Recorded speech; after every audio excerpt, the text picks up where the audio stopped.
My name is Dwight Owen, D-W-I-G-H-T-O-W-E-N. Do you have a middle initial? My real name is Theo Dwight Owen. Uh-huh. In the military, I was Theo Owen. First name, middle initial, last name. Where I grew up, I was known by Dwight. Mm. So that's the reason between the two names. What is your birthday? 2/15/29. So you born on the year of Great Depression? Yes. Fortunately, I wasn't involved in it until later on. Where were you born? In West Texas, a place called Lubbock, Texas, out on the plains, flat country. Could you spell it? L-U-B-B-O-C-K. L? L-U-B-B-O-C-K. Lubbock? Lubbock, Texas. So tell me about your family, your parents and your siblings when you were growing up. Well, it was a large family. Back then, during that time, our family, my dad was a farmer, and there was 8 of us kids, and I was next to the oldest. So you are the second? Yes. And we grew up just natural family, just had our ups and downs. My father being a farmer, there was always work to do. Lots of work to do. Everything. What did you do? Well, back then, start off with, I was very young. In West Texas, the main crop was cotton. And when cotton is planted, it's planted rather thick. Then as it grows up and begins to grow, that is in good shape, we leave, but it has to have space. When it's planted, it's real thick, so we have to come in and thin it. That's the first go around. Then as it gets taller and begins to grow and get higher, then the weeds and the grass has to be controlled, so you hoe it. And what I mean by hoeing is taking a hoe and physically walking down the rows, chopping the grass and the weeds out. And the rows may be as much as a half-mile long, and becomes quite a chore hoeing the cotton. Then as it gets older and more mature, you start plowing it, and that's when when he gets on the cultivator that's horse-drawn. Back then it wasn't tractors, it was all horse, but that's what I did. So because you run the farm, so that you didn't really much suffer from Great Depression, right?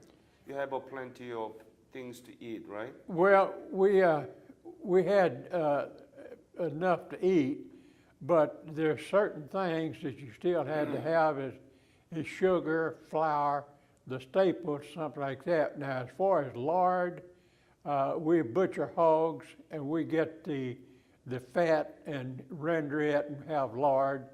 So we had crops, we had chickens. So we did better than average, I would say, but still there was no money. You didn't go to town and buy anything. What high school did you grade and when? I didn't graduate. I quit school in the 9th grade in 1945. So you quit the high school? Yes. And what did you do? I joined the Navy in 1945. Wow. 16 years old. I got my dad to sign the papers saying I was 17, and I joined the Navy. I was in the Navy then for 2 years. When do you remember the day that you joined the Navy? November, don't remember the date. It was in November of 1945. Why Navy?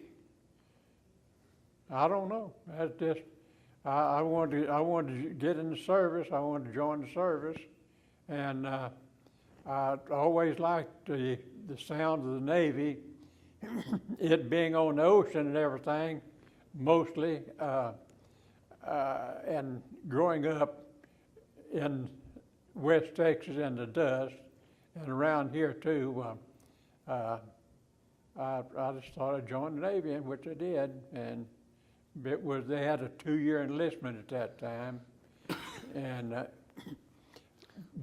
just before I joined the Navy, I got a job at Red River Army Depot, which is a large military installation that is involved in overhauling combat vehicles. I was working there a short time before I joined the Navy.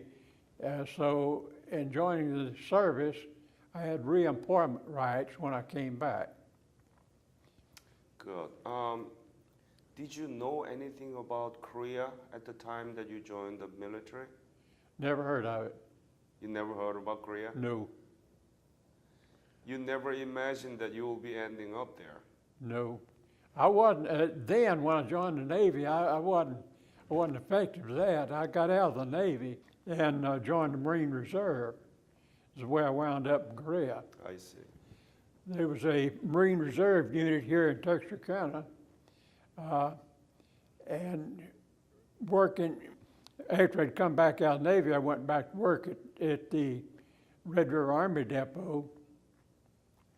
And working at a military installation, they gave you were entitled to 15 days military leave a year. So they had this Marine Reserve, and here's a chance to get 2 weeks in California, and be paid for it too, and paid on your job also. So, and 2 weeks vacation in California.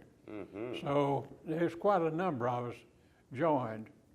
The first two, summer camps we made in Camp Pendleton, California, and had good times out there. But the third time, we went to summer camp and didn't come back. So, where did you get the basic military training when you joined the Navy in 1945? I went to boot camp at San Diego.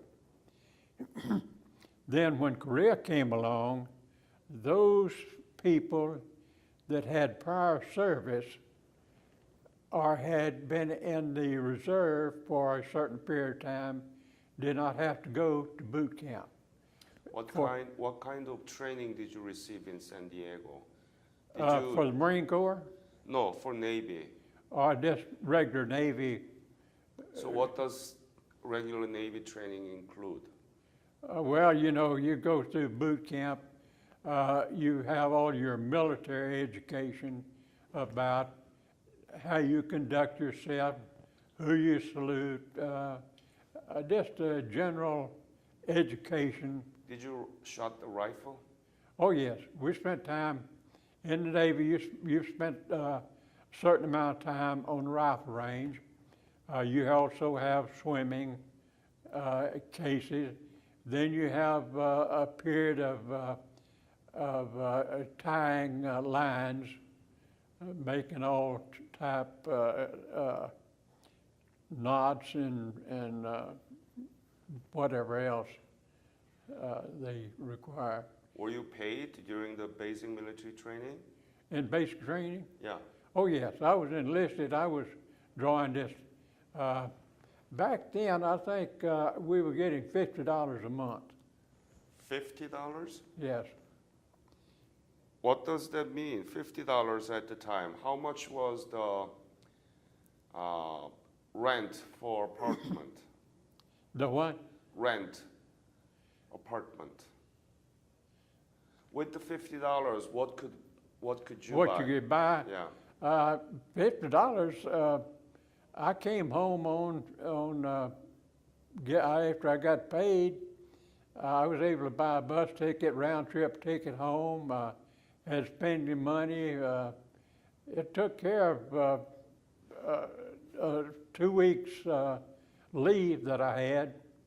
And back then, bus was one of the economical and one of the faster ways to travel. So I bought a bus ticket home and back. How much was the gallon of milk at the time? Gosh, I don't know. Not even $1, right? Oh, no. 10 cents? I would say 25 cents or less. 25 cents?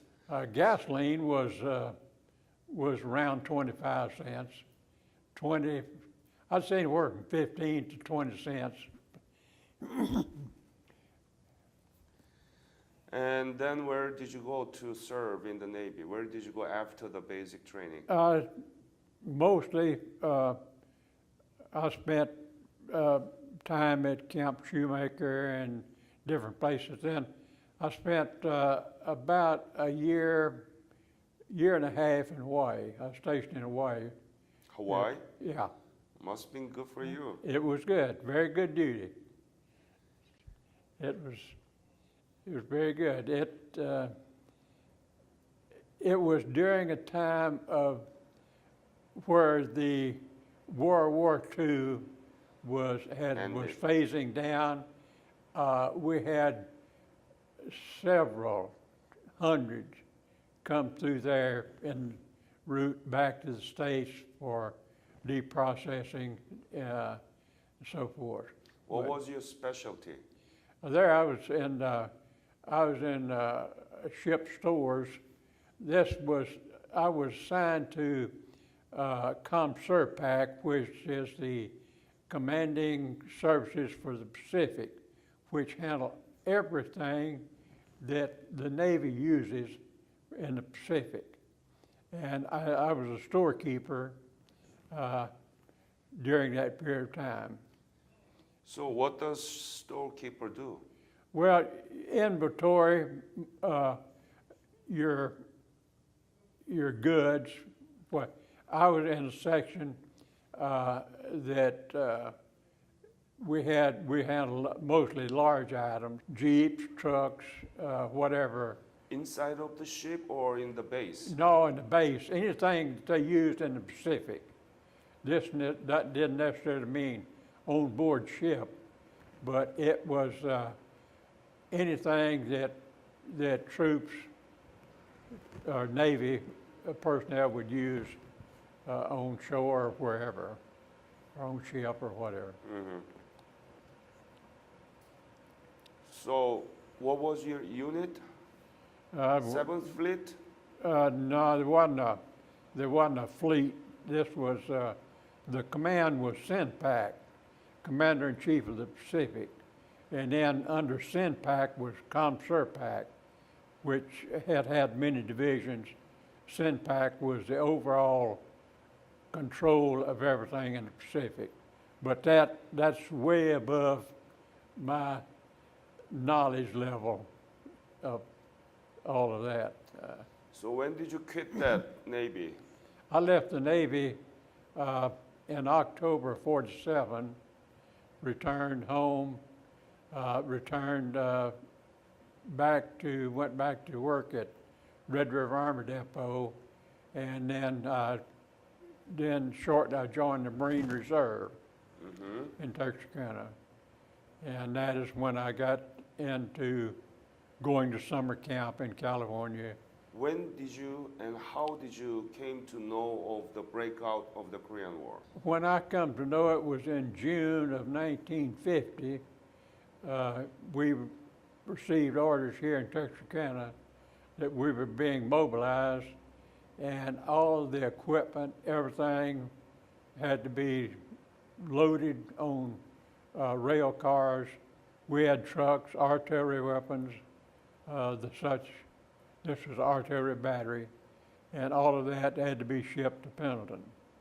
So there was a few of us that was pulled on active duty early to accomplish that, get everything shipped, and then the unit was called in, loaded aboard train, on troop training and went to California. So you went to California. Right. Did you know that you are going to be in Korean War? Didn't know it was going to be in the Korean War. We knew we'd be on duty somewhere.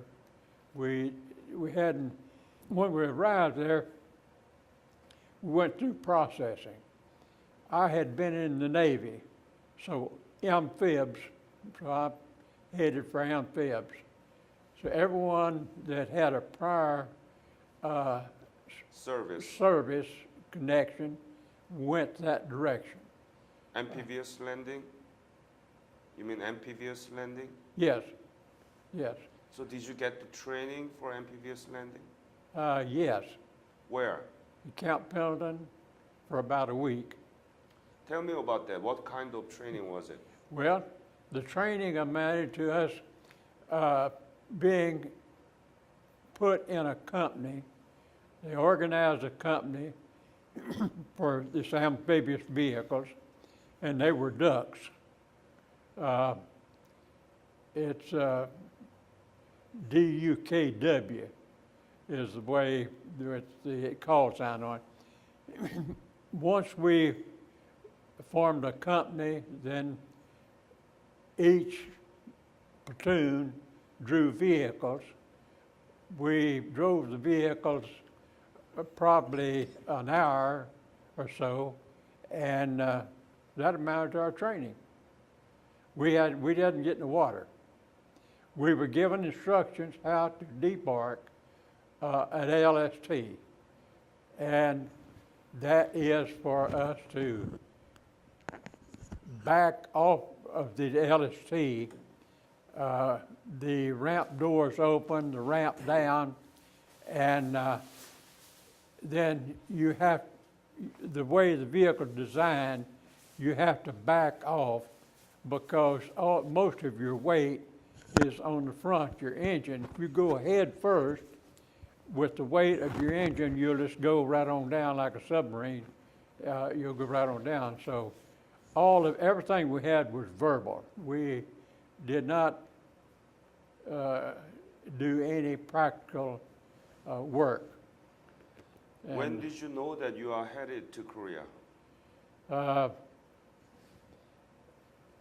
It was in August, early August, late July, early August. We were put in companies and told that our destination would be Korea eventually. We didn't know when or how or anything. So you were in the 1st Division of Marine? Yeah, 1st Marine Division. And division is broken up into regiments. And the regiment we were attached to is Shore Party. That was... What regiment? Shore Party. That's the regiment, Shore Party. Shore Party? Yeah, Shore Party. Could you spell it? This Shore, S-H-O-R-E, Party, P-A-R-T-Y. They have control of landing and supplying, getting everything on the beach. Do you have any numeric number for that Shore Party regiment? No. So it's just called Shore Party Regiment. Right. So you belong to that. Right. When did you leave for Korea? It was sometime in August. I don't remember the date. We left San Diego aboard a troop ship going to Kobe, Japan. And an unusual thing happened in Kobe, Japan. We get to the dock, the troop ship ties up to the dock. Another troop ship is just to our starboard, tied up to the dock, and a typhoon hits. Oh. We abandoned ship, tied up to the dock in Kobe, Japan. It's quite unusual. What did you do in Japan? How long? We were there a short period of time, I don't remember exactly, but we were married up with our vehicles there and combat loaded for Korea. Up until then, we had not drawn our vehicles that we would use. The only thing we had used is drawn vehicles to drive around, see how they operate. Because the duck's kind of unique, you can air the tires up or deflate the tires sitting in the driver's seat. They've got controls down to your right. It's got an air compressor on the front of the engine. And so we've learned, unique things such as that. And then we drew our vehicles in Kobe, Japan, and combat loaded for Korea. When did you leave for Korea? I think it was the 13th of September. Where did you arrive? Wampidoo. Is a small island off of the, just off of the Incheon. There was a causeway between Wampidoo and Incheon. We came into the harbor, and that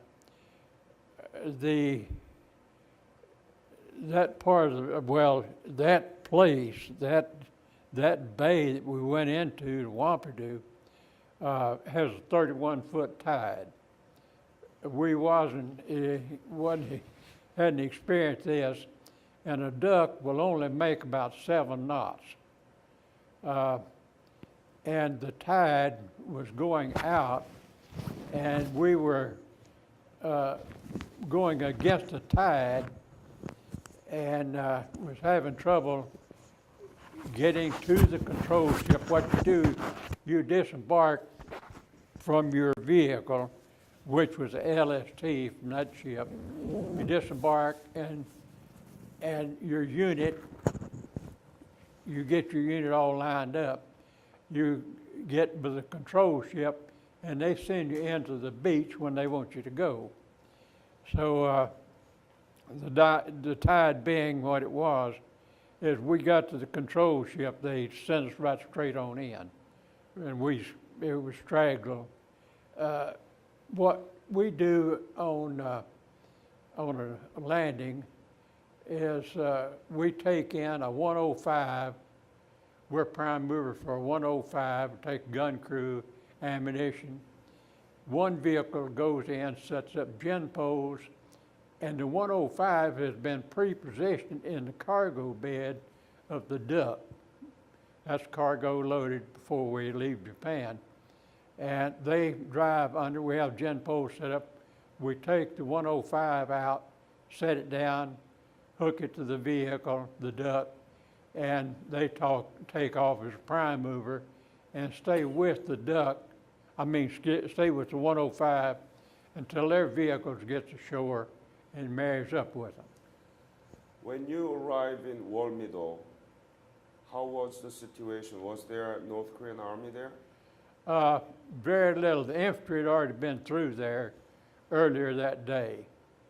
And when I say been through there, they hit it, went on through right across the conway, and then they had 2 beaches they hit also. So you didn't get much resistance from them? Not much. Had to do cleanup. I was assigned cleanup. We got in there late in the afternoon.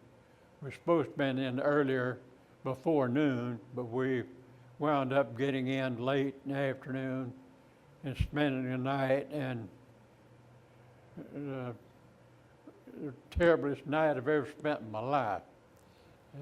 What were you thinking when you arrived in Walmido? Did you know anything about Incheon landing? The only thing I knew is that what we were going, where we were to land, what we were to do. I knew that one regiment or part of a regiment was going to hit one beach, another one somewhere else. I wasn't worried about them. The only thing I was worried about is us getting on the beach and doing what we had to do. So what was your main mission in Wall Middle? Our main mission was to get the 105s in to support the infantry, because the infantry was in and only had mortars. So we got the 105s in, they had some artillery support if they needed it. 105 means what? 105? Millimeter. Oh, okay. Artillery. So what was the unit of artillery that landed in Incheon? I mean, Wall Middle. I don't know what unit it was or anything. It's just part of the 11th Marines. They were assigned to the 11th Marines, which has all the artillery. And we stayed with them until their vehicles got ashore. And by late afternoon, no ships could come, LSTs could come close enough to get vehicles on shore because of the tide. They had to wait until it came back in the next day. What were you thinking? Were you scared, or what were you thinking? I was thinking, what in the world have I gotten myself into? Those summer vacations, terrible. That was a bad night. Why? Lot of shooting. Why was it bad? Oh, It wasn't cold. You had food. Yeah, I had No food. resistance from North Korean army. Yes, we were getting resistance, yes. When the infantry goes through, they get what they get. They leave those that are in bunkers or those that are hid out, they're still there. In Wall Middle. Yes. So There was about 6 or 8 of them. We gathered them up the next morning. So did you have to fire at them? Oh, yeah. Oh. Oh, yeah. Was it dangerous? Yes. More so than a 21-year-old thought. Then what happened? You left Wall Middle, right? When? Yeah. We went up, we stayed with them for a while, then they started assigning us to different units to cross the Han River. We had to make some crossings there. Went up to a place called Archer City, I believe it was. It used to be an Army ordnance place. We had to go in there and demill a lot of ammunition, or a lot of dynamite. They had probably, I don't know, they had probably, I don't know, this room full of dynamite. It was old, it was glycerin running out of it. They sent us in there to dispose of that. Why, I don't know, but we got rid of it, blowing it up and burning it. You mean North Korean dynamites? No, it was ours. It was from Archer City. That was, I believe it was Archer City, was the name of it. Anyway, some ordinance between Incheon and Seoul. But why did you blow it up? You could use it. No, it was badly deteriorated. The glycerin was running out of it. It was very old, and I don't know why they assigned us that. We got rid of that, then we went over and from Kempo the first night. The second night we spent at Kempo Airfield. We went, took some units across the Han River from there the next day and brought some prisoners back doing shuttle work back and forth across the river. And then what happened? Did you go to North Korea? Well, after we wound up, after spending several days there at Seoul, they retaken Seoul, then we went to North Korea, Wonsan. Oh, so how did you get there? We combat loaded Incheon and left out of there, swung around, and they had mined the harbor at Wonsan very heavily, and we was held out about a week or better, we run out of rations on the ship, on the LST, and these LSTs were they were lend-lease to the Japanese. Japanese crew were running them. And we run out of chow, and the only thing left was rice from the Japanese. And that worked pretty good, but I wound up with dysentery, and rice and dysentery don't mix. And to this day, I have not eaten rice again. I quit it then, no more. How was Wonsan when you landed there? Not a thing. There's no resistance at all. They had moved out. Wonsan was apparently a big industrial city, refineries. I know by one of the refineries, we caught a lot of sniper fire from one of them. And I won't say mobile, but I'm not sure. But Wonsan was a big city. It was a big city, industrial city. When was it? Was it early October or when was it? It was October. It was still warm because I know we built some fires on the beach after we got in, and just sat around and shot the bull for a while.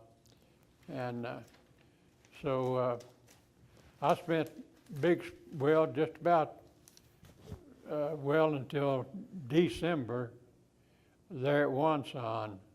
Division had already gone on up to the reservoir, and they had us sporting an air wing there at Incheon.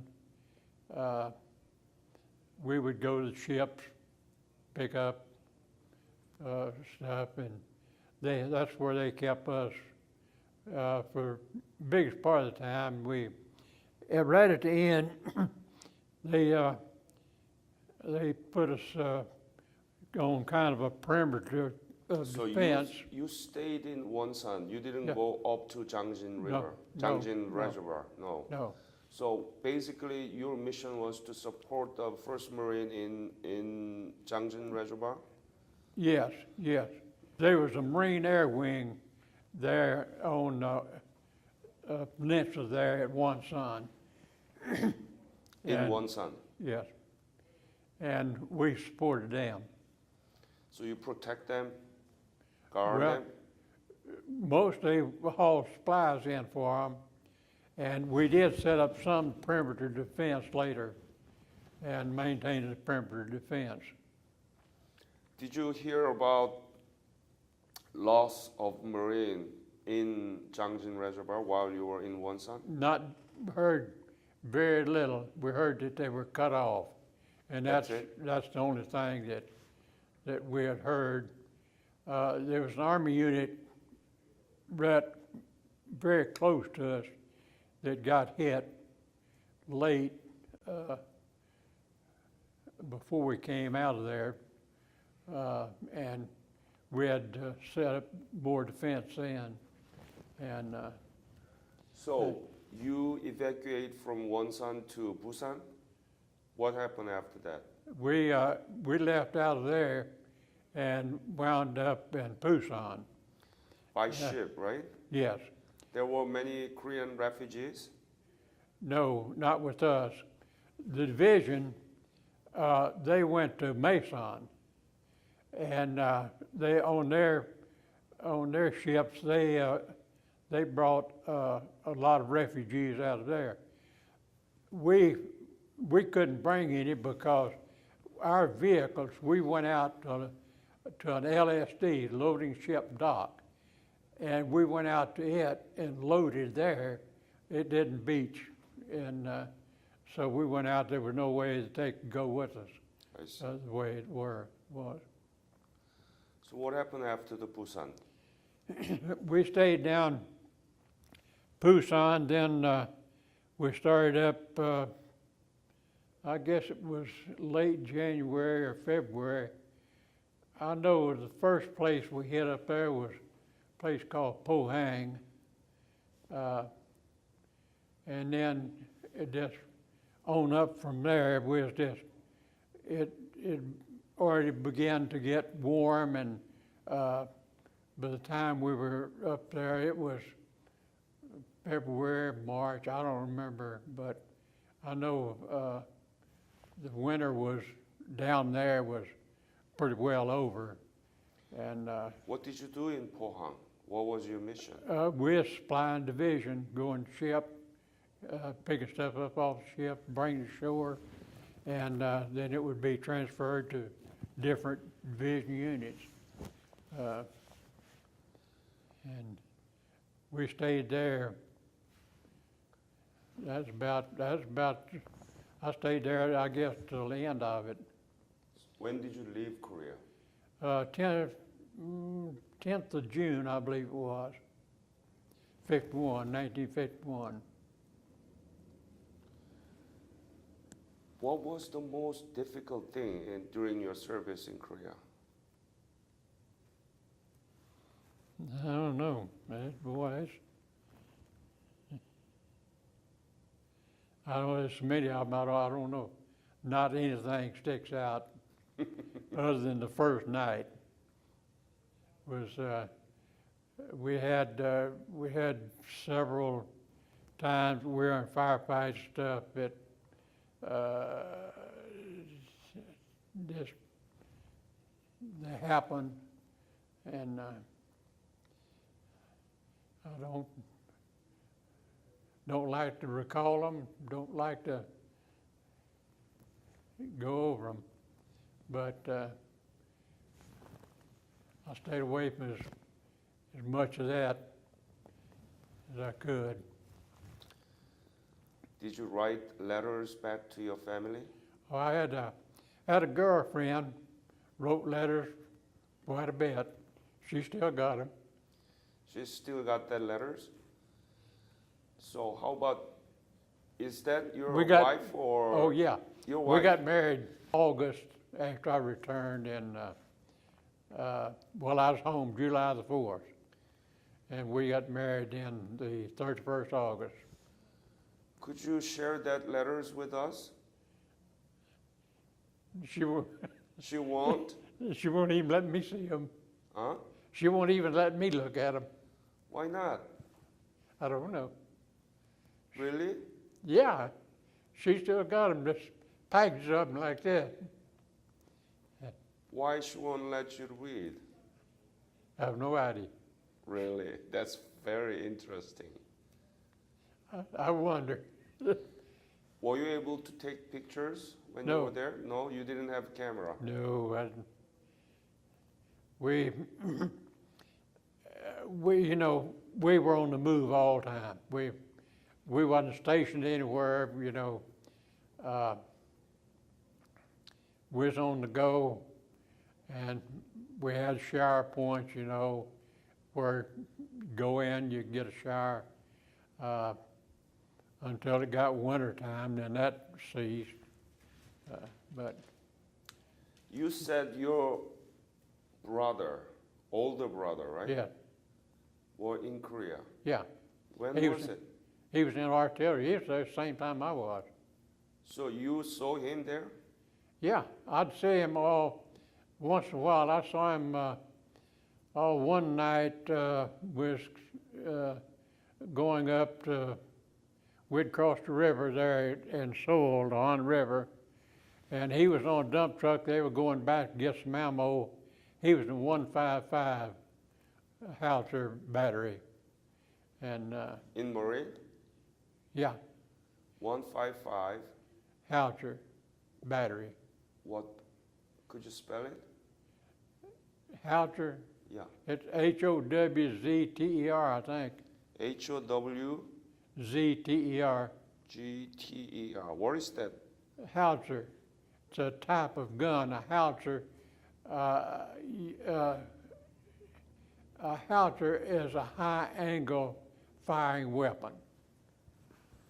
So did your brother, older brother, join the Marine at the same time, or what happened? Yeah, He joined the reserve just like I did, and our younger brother also. So three of you went to basic training together? No, James and I didn't have to go to basic training. Joe, our younger brother, had to go to basic training, so he didn't come over until, well, he was stationed here in the States, and he didn't come over until later, much later. That's very unusual. Three brothers in the Korean War. Unbelievable. Did your mother worry a lot, right? I'm sure she did. Oh. Anyone would. I know I would. If I had 3 kids over there. Did you write a letter back to your mom? Oh, yeah. What did you Yeah. write? Oh, just how it was, how the country looked. Everything's going fine. Be home soon. You know. You were in a country you never knew before, and it was completely destroyed, right? Did you see Korean people? Oh, yeah. Refugees? How were they? I tell you, going into Seoul, I felt so sorry for the people.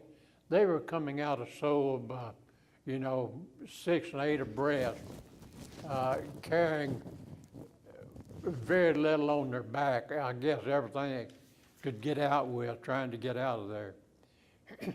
And everywhere we went, we were usually the first unit that hit places, and you'd see the refugees said squandering every which way, trying to get out of the way and care for themselves. It's I'd hate to be in a situation like they were.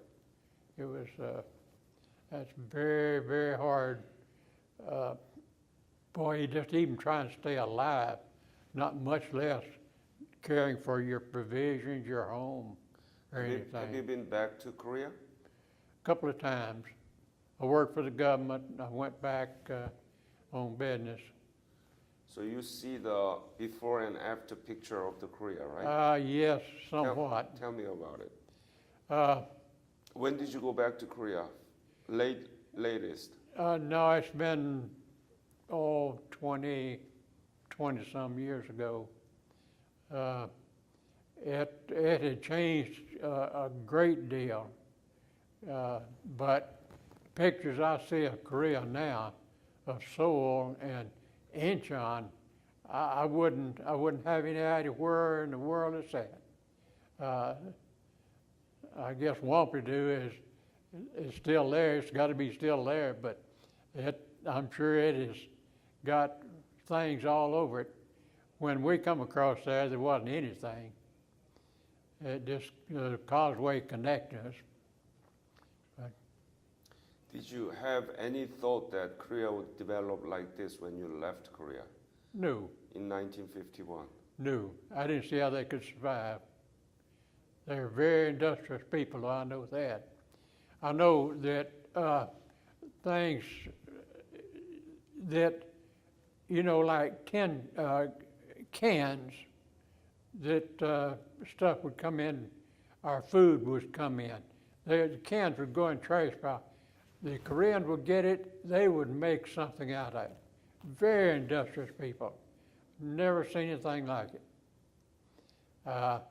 I'm not surprised that they have done well, but seeing the devastation that I saw,